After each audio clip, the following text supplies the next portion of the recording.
line is going to be, let's see, which is the best one? ANOVA Excel Demo 1. 41 ANOVA Excel Demo. There's actually another file over here that's also on Blackboard called Excel Completed. That's that file with the answers in it. But we're going to start without the answers to begin with. Okay, I'll open it up. Mine back here.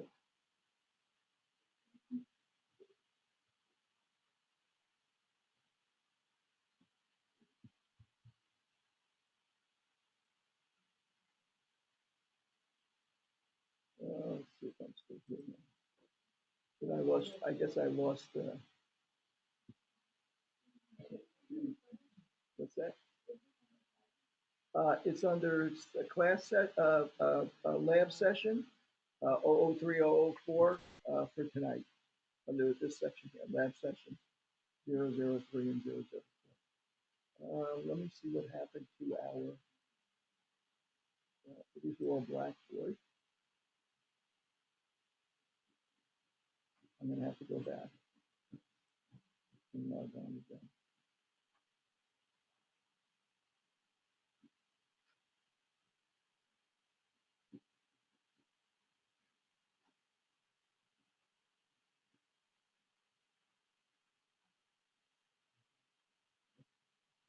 I can't get it on my own way tonight.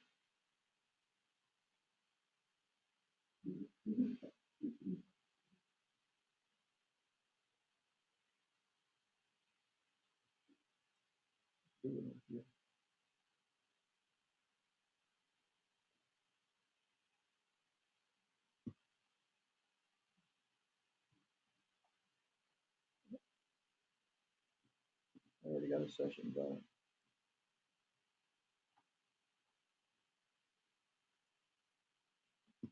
I can't find the session now. Okay, let's close this entirely.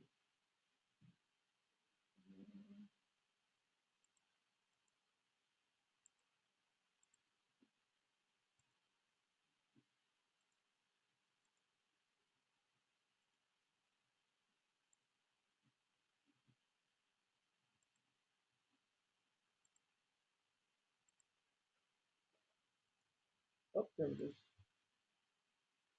Except that I don't see it. I got no choice. Okay, close this.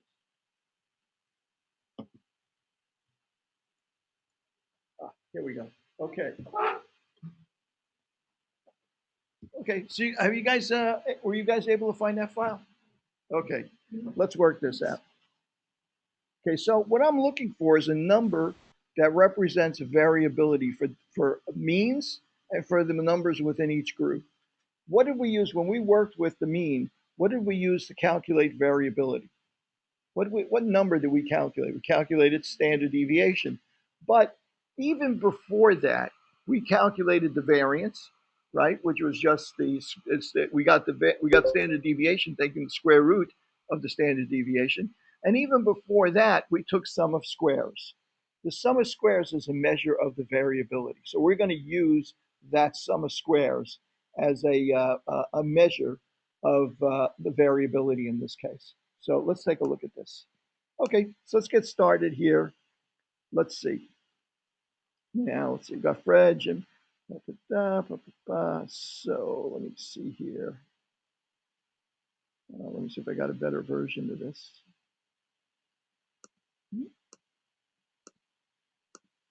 Okay, so I'm going to start with Fred. I'm going to take the values for Fred. I'm going to copy them down here. Okay, and I'm going to find the mean for Fred. That's equal to the average, parentheses, and I'm going to take all those numbers. That's the average for Fred, the average value for this group, which happens to be Fred. Okay, so now I'm going to say to myself, fine, now I want to find what the sum of squares is going to be, what the squares are the difference, sum of the squares are the differences between each value for Fred and the mean as my measure of variability. So if you guys remember, what we did there was we said that this was going to, X bar is going to be equal to 1.8.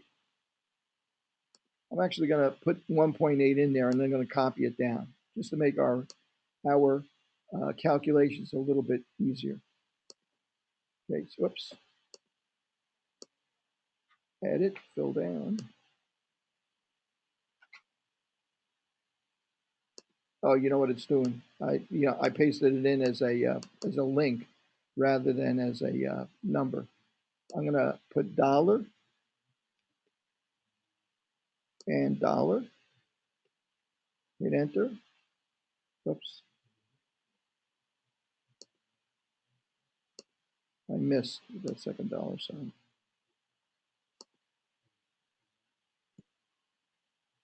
Okay, now I'm gonna copy it down. That was remember that was absolute addressing that I did there, so that it doesn't advance. It just sticks with that one column because I put dollar $B $16. It says if he copies that somewhere else, just put that same cell into each one of those spots.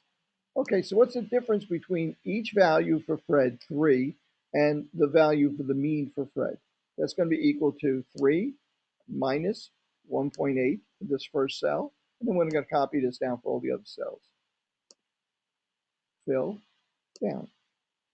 Okay, so now if I add these up, they're gonna cancel out and they're gonna be equal to 0. So in order to avoid that, I'm gonna square these numbers, these differences. That's gonna be equal to 1.2 times 1.2, and then I'm gonna copy this down. And it's gonna square each one of these numbers. Okay, so the sum of squares, I'm gonna put it in here, is equal to the sum of all of these numbers. So the sum of squares for Fred is equal to 2.8. Okay, everybody okay with that? Reasonably okay with that? Right? Did I do anything unbelievably outrageous so far? Right? Not so hard, right? So we have a measure of the variability within the group Fred. Let's do the same thing for Jim and for Alice. I'm going to paste Jim down here, and I'm going to paste Alice down here.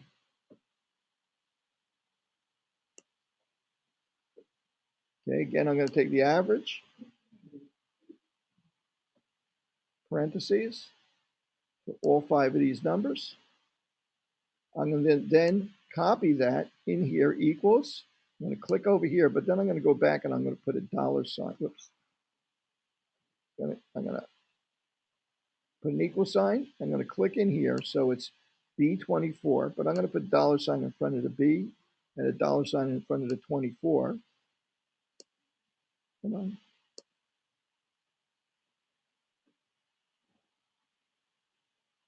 Okay, so let's put the 3.4 there, and I'm going to copy that down into 5 other spaces.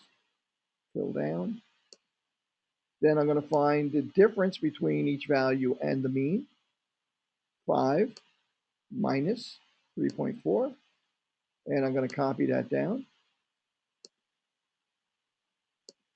And then I'm going to square it.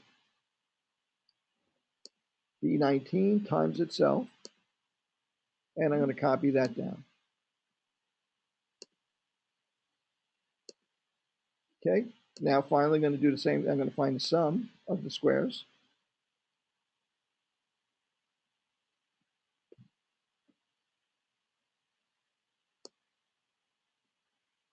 And enter. Before I do the next one, I'm going to let you catch up for a second. I'm going to check to see if how you guys online are doing.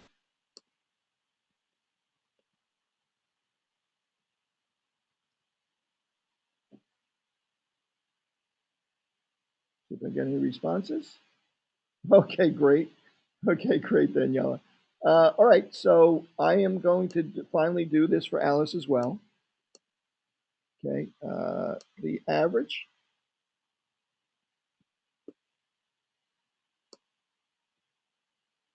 $4.4. The mean is 4.4. I'm going to copy it here.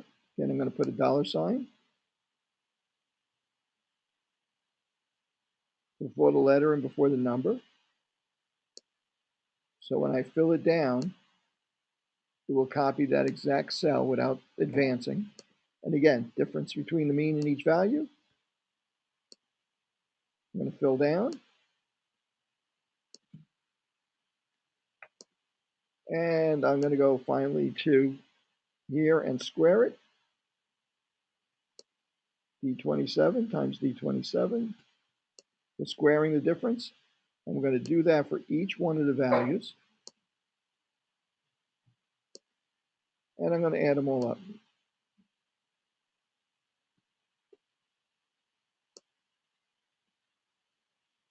Okay, so now I have sum of squares for Fred, sum of squares for Jim, and sum of squares for Alice. And I have a measure of the variability for each one of these three groups.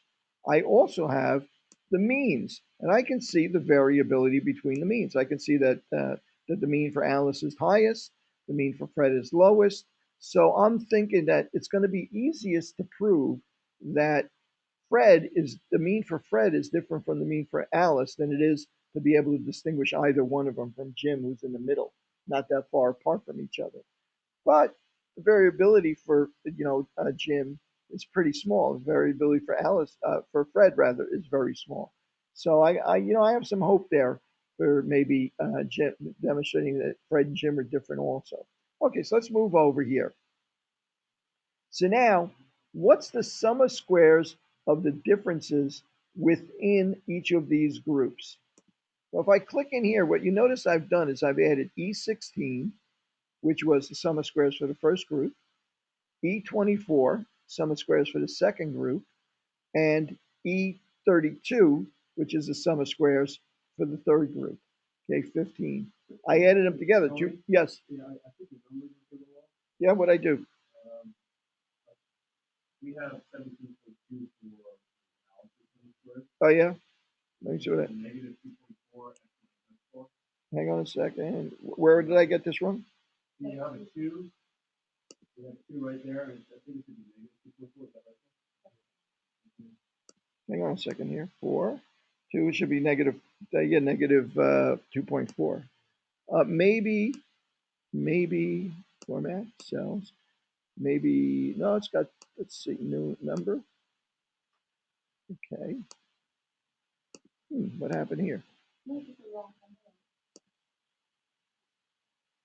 Okay, let me do this again. B. Oh, look at this. Okay, you're right. How did I do? Oh, I must have clicked in the wrong box. Equals 6 minus 4.4. They were all wrong, right? Because I clicked into the wrong box.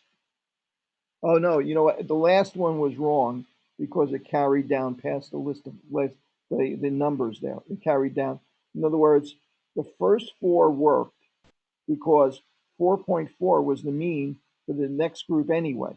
In other words, 3 minus 4.4, I went down to the wrong column there. So I took 6 minus the 4.4 in row 28 and 3 minus the 4.4 in row 29.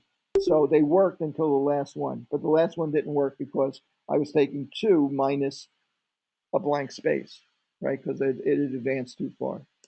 So now this is going to be equal to B27 minus C27, which is right. I'm going to copy this down, fill down. Okay, and this time it came out right. And the sum of squares changed a little bit.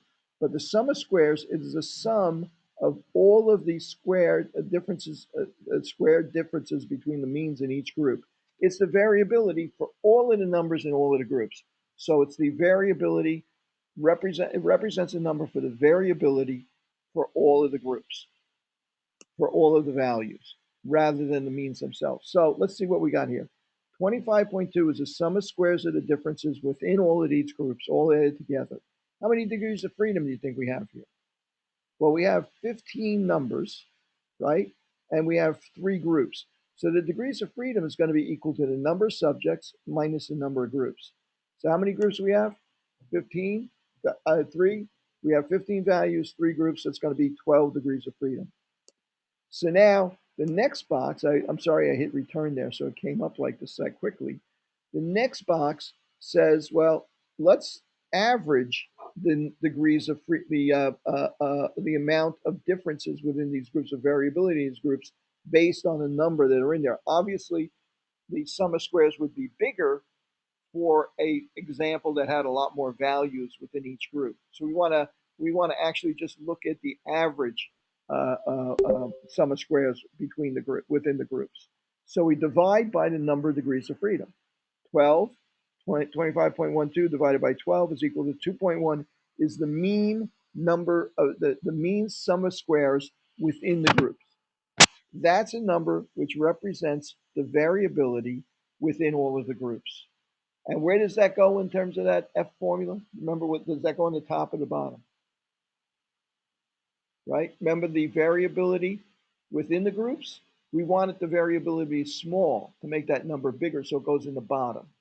Since we want that to be a smaller number, it goes in the bottom. And if you look over here, I already had a link set up to that, and 2.1 is in the bottom of that formula. Mean sum of squares within the groups. Okay? So now we got to calculate mean sum of squares between the means themselves. Okay, so let's take a look at the means. The means, if you look at 17.2, where I've already filled it in, let's see, 17.2. That's not what we want there. We want, in a second, sum of differences between the means. Oops. Okay, let me see where I got that from. I was.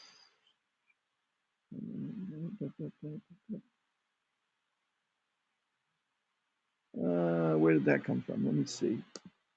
Sum of differences within the means. I'm sorry. Oh, there we go. Okay. Okay. So now, there you go. So yeah, it was so far. You know what happened? I have this thing on my screen that kind of gets in the way. Okay. So now we want to look at the differences, the variability between the means themselves, because that's going to be the top part of our equation. We want that to be a big number. The further apart the means are, the bigger that number is going to be. Okay, so let's take a look at it. First thing we're going to calculate is the overall mean. The overall mean is based on three values. It's based on the value for Fred, 1.8, the value for Jim, which is 3.4, and the value for Alice, which is 4.4. If I average those three numbers, I get 3.2. Now, the formula, look at the formula up here. It's a lot more complicated than I just said, isn't it? The reason why it's a lot more complicated than I just said is because what I told you is true. It's true because I can just average those three means, right? And be perfectly okay. Problem is that this example, all of these groups has the same size, the same value, the same number of variables, right? They all have 5 numbers in them, right? This number will accommodate any situation. It could be 7 in one group, 3 in the other, and so on and so forth. But in any case, this is the average for the means. Now, one mean was 1.8, another mean was 3.4, another mean was 4.4. So let's find the overall mean is 3.2. Okay, I'm going to find the difference between each individual mean and the average mean. Okay, and that's minus 1.4, minus 0.02, and minus 1 and plus 1.2. Those are the average differences between the means. I'm going to square those numbers, right? And in this I've taken L4 multiplied by itself.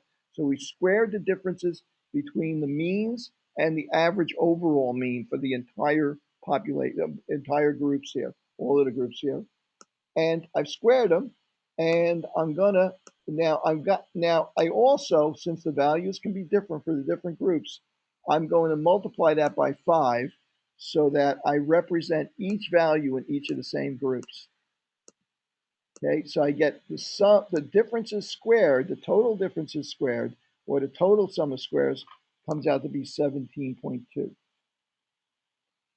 That got a little sticky there because we had to accommodate for the fact that, even though in this case we didn't have to worry about it, we had to accommodate for the fact that in this case, it's the same size samples in each group. Not always the case. So I took the means, subtracted them from the overall mean, 3.2 for the entire, all of the groups, found the difference between the mean and each individual mean and the overall mean. I squared that. I multiplied by the number of values in that group, and I added all of those differences together to get 17.2. Okay, so here's 17.2 down here in row I, and what is that? That's I, looks like I-14. Here's that 17.2. Now, I need the degrees of freedom for that. How many degrees of freedom are there between the three means? Take a guess. Two. Yeah, right? You would think that, one of the ways you can look at degrees of freedom is you can say to yourself, well, if I have one number, I have no freedom. I only have one value, right? I have no choice. If I have two numbers, I have one number plus 1 degree of freedom. If I have 10 numbers, I have one number plus 9 degrees of freedom. So usually, in one form or another, you're subtracting one for the size of the group from the size of the group. So in this case, it's going to be two. And I put two in here, and my mean sum of squares between the means. Now this is not within the groups, but between the means themselves. My mean sum of squares is 8.6. That number goes on the top of our formula for the F score. And so our F score is equal to 4.09. Okay, so now what do I do with that number? If that number is small, either the variability is large, the bottom of this fraction is large, or the top of this is small. In other words, the means are close together, or the variability is wide, or some combination of that. So I want that number to be big. I want the variability within the groups to be small, and the variability between the means to be large, the numbers I just calculated. And I use the sum of squares to represent that.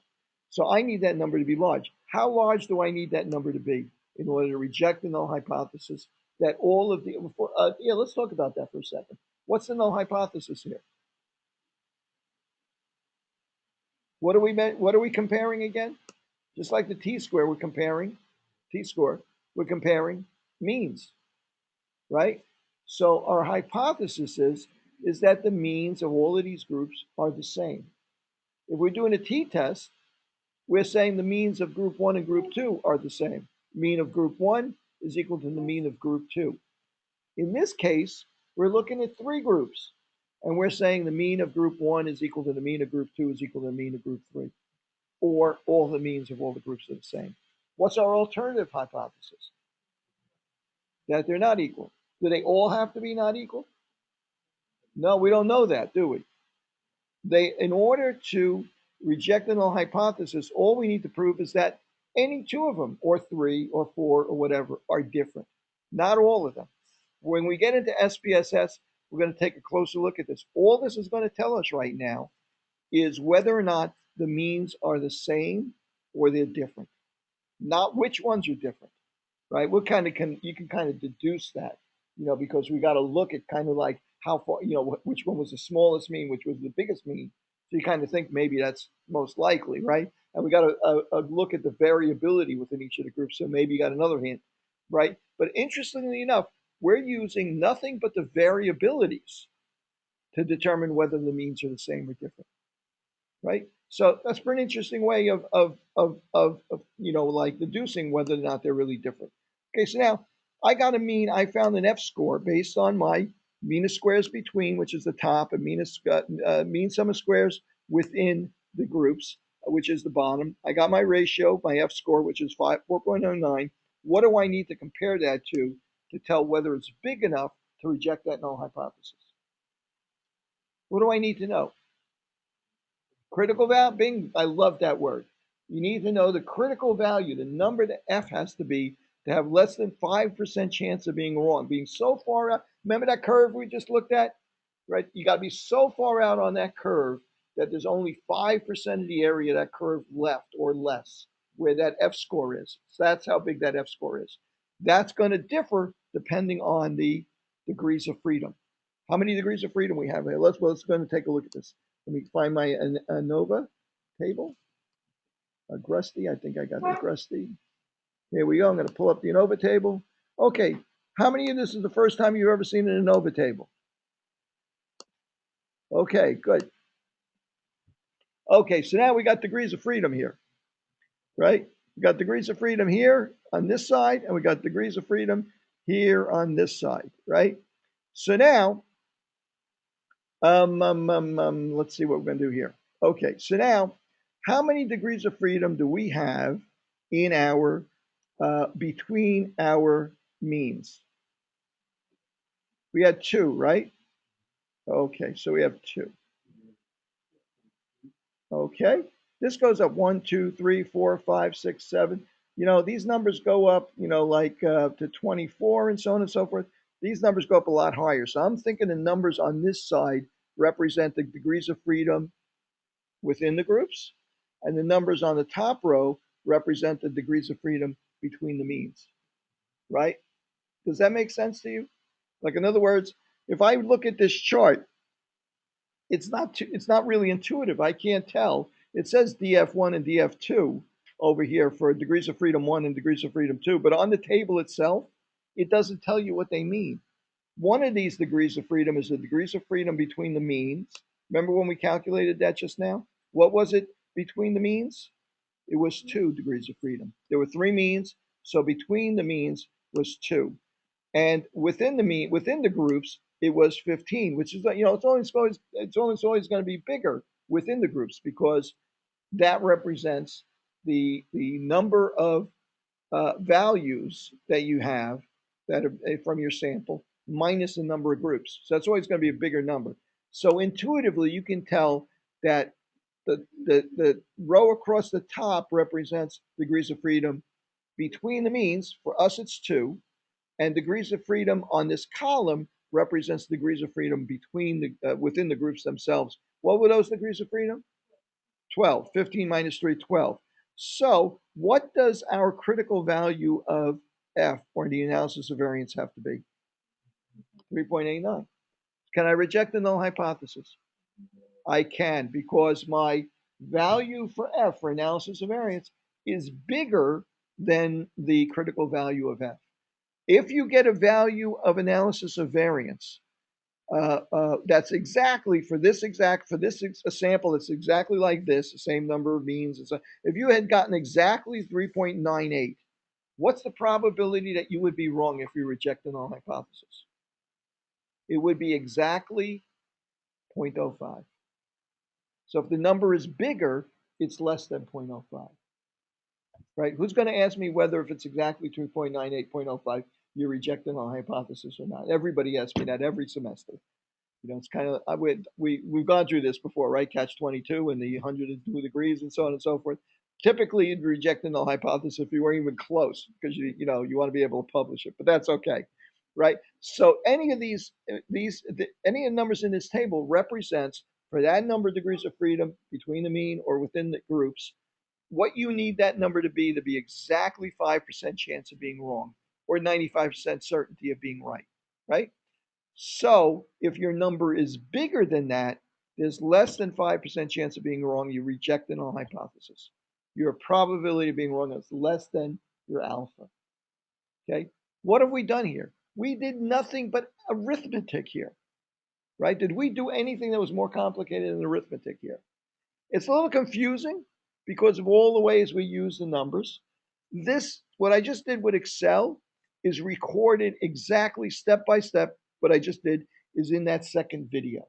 So when you go back home and you want to take a look at it again, take a look at that second video. You can play it and you'll see step by step. My explanation might be even a little bit better there because I'm in a situation that I'm less prone to getting confused myself, right? So, maybe I have a cocktail or something like that, a little bit more relaxed, whatever. So, but at any rate, you'll see exactly the same. You see exactly the same work there.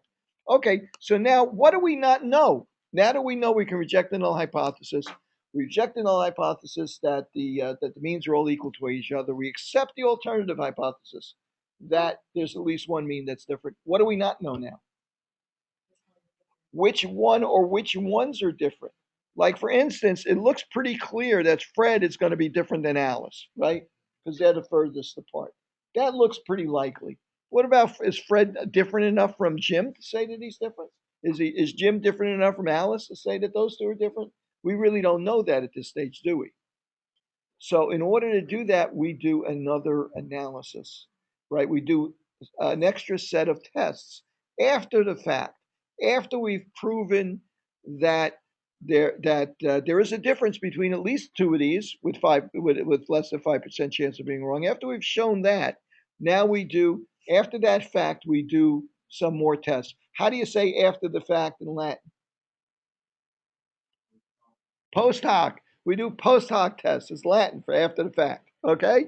So we're going to do post hoc tests. We're not going to do it here because I never get them right anyway. So they're too complicated for me. So we're going to do it in SPSS. We're going to find the same file in SPSS. I hope that I uploaded it. I think I did. Yeah, I'm pretty sure I did. This SPSS